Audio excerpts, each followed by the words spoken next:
my name is Emery Barker. I was president of the Tucson Rotary Club in the year 1994 and 1995, starting in July of 94, ending in the end of June of 95.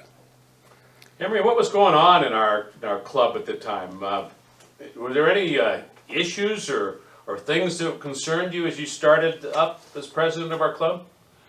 Well, when I started as president, we were underway on a project that Guard Pierce was trying to spearhead to construct a clinic in Hermosillo, Mexico, to do surgery on Mexican children who had heart defects.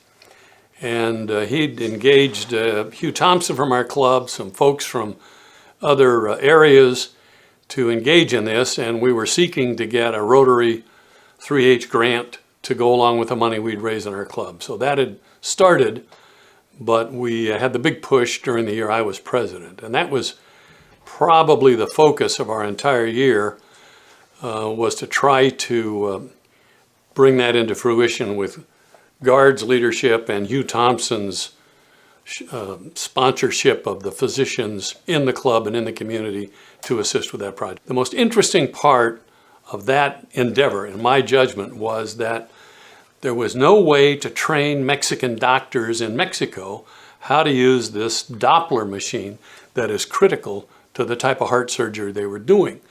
And we talked to every kind of representative, all the folks on the committee, and of course it couldn't be arranged through the State Department.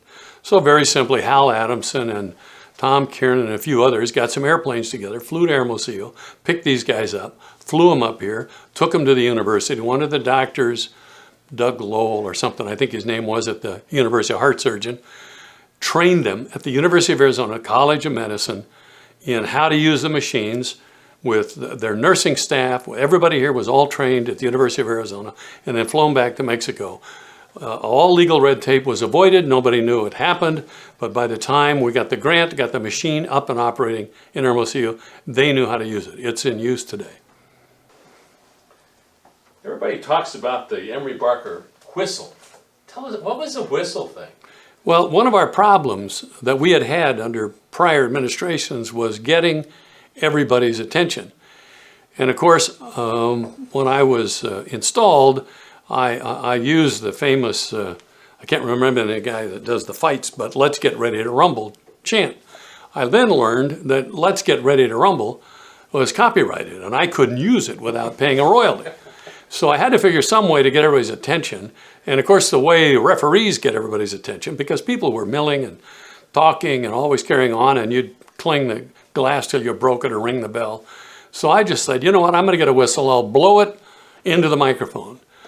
So I went by one of the sports shop, picked up a referee's whistle and blew it in the microphone.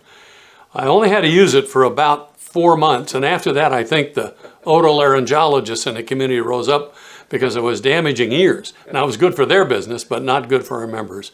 So I stopped using it. What advice could you give a new Rotarian for our club? If a new Rotarian came to me and said, how can I get involved in Rotary and what can I do? I tell them, get on 1 or 2 committees, get involved in your committee work, don't shirk it, make it a priority, get to learn what Rotary is all about. Find out that Rotary is really an idea.